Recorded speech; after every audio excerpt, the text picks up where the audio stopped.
يا ربي بارسني ملي بتاجر هاي فرصة فرقتي مجلة تندوها كنا إيه يا ربي جلتك تو تو إيه جلتك يا ربي كورا فرصة في شب نعملك كليسة سمان جدو كليسة سنقدر قالت صح قالت واقعي تمسكين أملاكي وي كلمة بريدة مالني أباني أبان جالا مالك جدو كني إساني كبرتا سيفة دربچا kan jirasun ho maali mu maltani farsotin ko fe kale sakkan tani tide darbata magalani duga hey maali farso kiyitti kana ani garu malan godare wanani naggade te fettamu ittin gurgurun jada namni yo dhugani ne onarra kaatedha ani jolle kiyyaafis bu'a hanan buusu jollen kiyyas isaani dhaanan ijoollee kootis barsiifadhu nan guddina maali amma nu qorqoorroo namni ganaaree buna dhugne kaana qorqoorrootti maganaan dallaalatti dhaaba ganaa akka uummanni dhufuureef xaxxare gadhaan akkasitti shurrurrutti dadhanii babbareedan malee hin taatu maal goonaree ataletti majala oolla silaayu galata isaa tamaskeen Fani asuma dhufanii lakki farsootti otomaniin abiin oromoo fani. Abbaa caala. Naguma bultanii fayyuma jirtu miti oluma seenaa nooru jenne naguma miti fayyuma jirra galatasa kuno yoo nageenya bulle maali ganamummaa na eebottanii moo maali farsootti ta'u ganamummaan suusisinitti taatee dhuftani yaa ta'uka nagaa jirtu fayyaa keessani maali waan aarta fakkaattani moo maal taatan maal jettu ara maqaa waaqayyo maal jettu ani immiyyee koodha ani moo eessattan arge maaloon arge biqila harka kootii dhugdanii moo biqila harka kootii dhugdanii tanananii birrii keessan keessi keessaa si fudhamu tasagattanii obaatanii sanii maallaqa eenyu takka asitti gate obbaayoo dhufe na gaafate hanqi keessan isinii kenna malee ani atalitti makiyyarra hanan birrii tokko birrii lama birrii shilingii argadhu san manaa wayi isin abuu hin fedhu maal jechuu keessan lakkisaa yoo isin akka asii dhugdanii machooftanii baatanii haati manaa keessa yoo beette ta'e galgala hoggaa isin machooftanii galta yoo kisi keessan keessaa si fudhatte ani dhugaan isinin jedha hin beeku safuudha safuu maaliif baako ani dhugaan isinin jedha an dafqeet mala hi'ala dafqa keetta dhugadheetuma yoonan fide hoonan hojjedhe argadhe malee ani maal jedheetan kisi keessan keessaa fudha yoo gattanis ilaa biqila kanaa isinin jedha biqila kana ani maallaqa keessan isin arraanfadha isin maafan kenna nagaafattan taana argitaanan mina albaata nama wajjin jirtassanii abbaanii daggafaallee isaanillee akkasuma machaanii turan ani yoona biratti bade birriin keessan isinii galcha homaala hanqin keessan manaan godha an dhaabbadda isinii kakadha dhugaan isinii jedha anaaf isin walitti buusudha yoo haati manaa keessanii kiisi keessan keessaa fuute gaafadhaa isii ishee maka kakkiifadhaa malee ani dhugaan isinii jedha hin fuune arge Wih, safuudha baako. Maal jedhee? Wih, araani hanqi kooti dafqi kootu nagaha.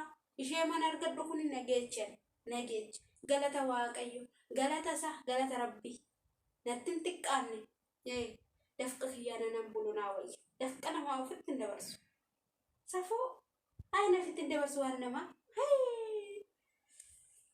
Maqaan na balleessuudha jetteeti maallaqa kiisii isaanii keessaa fudhattee deemaa. Akkanatti wanni jette isinis immoo manatti yoo ishii waan tokko sinin jette tole jedhaan yookiis maallaqa oowwattanii ta'uu danda'a. Farsoo faraqee matti fiiguu kana otoo hin taane waan mana keessa jiru hir'ina manaas laalaa fi mi'aallee yoo galchitanillee yoo soratti yoo qicattillee loliina maali safuu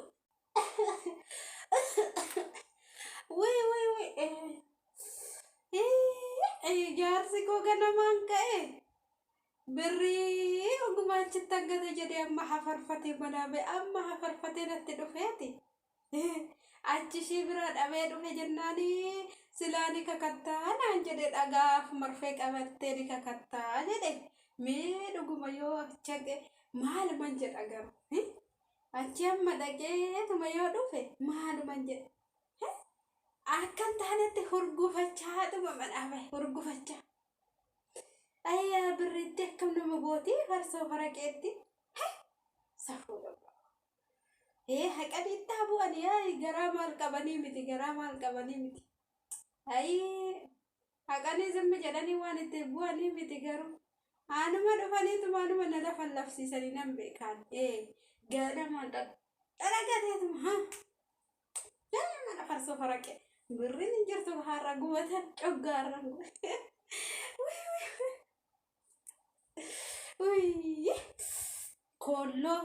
Kollosa daangaasa. Haqeenaa fi kopportaa siifatti.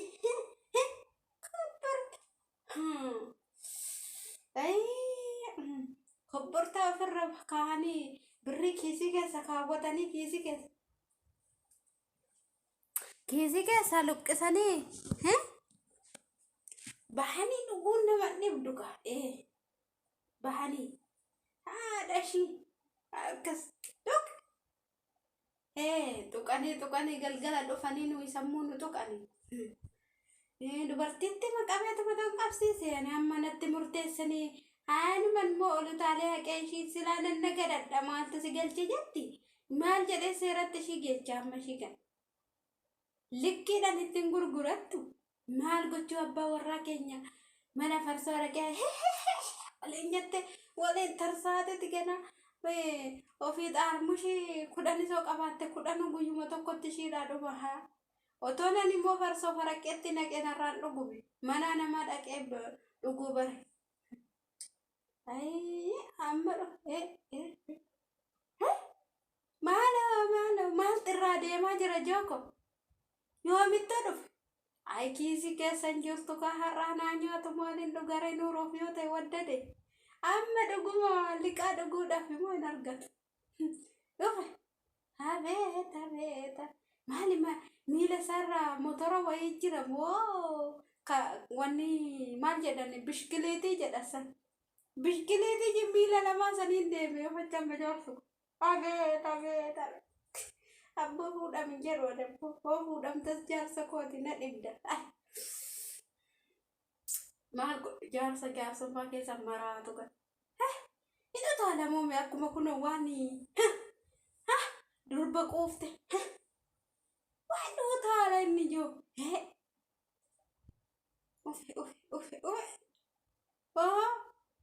Maal jette argatte? Suma bira jirti dubbiin kottu. Maalin godha? Maalimoo inni harkatti baatte? Marfeellee harkifattee dhufte moo ni beektu? Wiin hin badeen amma marfee kanaaf agaa kanaan akka kachiisuudhaamu niin kakan. Akka agaa kanaa kun na haa jabeessu. Agaa kanaa na haa jabeessu. Kanu maal jedhee kakadharee kan bira hin fuune. Akka agaa kanaa na haa jabeessu. Humna naaf haa kennu. Humaanan godhiini. Ijoollee korra na haa bulchu. Kaffarsoo faraqee fiigu mana isaatti haa teessisu. Akka agaa kanaa na jabeessi. Agaan ukkoo mana ijaara. Akka agaa kana mana ijaara. Katamaatti mana ijaara. Anaaf si biratti garuu faayidaa hin qabu malee. Faayidaa muni qaba garuu asii darbatanii asirratti gadi buusu. Marfeen immoo akka marfee kanaa na haa furdisu. Ayyaana kooti. Ayyaana abbaa kiyya na haa furdisu. Marfeen ukkoo uffata ho'ite. Bu'aa qabdi. Bu'aa qabdi waan taate. Haara hin fuune. Yaa Waaqayyo naa iisi jaarsa abbaa warraa ofii jalaa fudhachuun cubbuun qabdu. Farsoo faraqeettiin itti hafu. Mi'aanitti baasee gurguranan beeka. Irraa. Nagaa jirta miti fayyuma lakkeenii. Farsoo fi haraqee kaleessati dhuguma siin jedha maallaqa dhabee maallaqa sitti gateen bahe yoo wanni naa jette yoo argitee naa kennime giiftii dhugaa siin jedha maallaqa dhabee kanaaf iyyuu yoo argitee naa kenni jedhee nama ganama kanaan bahee si bira dhufe jedhe amma farsootti sa'aatiin illee hin geenye numa na eebessa jedhe amma kanattan maal jettan argine mee dhugaa jedhe mee waaqa biqila naqxu bakka akkas taanaani giftiti yoo argite naa kenni ani si birumaan dhuge eessayyuu hin dhandhe yoo argite jedheen dhufe amma bakka angalee tanan haadha manaa kiyya walitti hin buunu gifti aniifati walitti hin buunu biqila walirraa dhugna walitti hin buunu kanaaf iyyuu galeen ishii gaafadhe malee jedhi booda deebi'een dhufa gaafadheetuma garaana gube beetta birrii mucaan kiyya hin gaddaa mi'aan baasii gurguriitii naafidii jedheen birrii akkasitti gaafadhe maali dubartoonni keenya akkasitti dubartoonni keenya yoo nuti waa gaafanne isaan tole hin jedhan maallaqitti moo na harkatti argiteetuma kanaa jetteeti waa buna biti jennaan natu dide kanatti ta'uu danda'a giifti ulfaadhu mee galeetuman ishii gaafadha nan kakachiisa ofiinuu fiddi qoy hin fiddi hayya dubartoota keenya maal isaan kunuunsina maal kunuunsina jetteetta kunuunsineedha amne gaduriitii numa kunuunsa maal ishii kunuunsina re yoo ishiin kanuma ganama galgalas wanni jette mi'aan keessaa durii mi'aanuma kana kun akkatti qonnuun argita da'amni amma moo yeroon asmaraadha waan hundumtuu amma mi'aan qaqqabaa jira kanuma jenneetuma amma ufne malee maa hin hojjenne jedhe ishi nagaan waliin hin dhufa deebi'ee gulana dhugaatidha eegifti ananan jedhu mee koottu egaa amma birrii kanas dhabeen dhufe mee koottu amma ila agaa kana argitee miti agaa kana qabadhuuti ciniinnattee kakatta agaa kana kun olaal agaa kana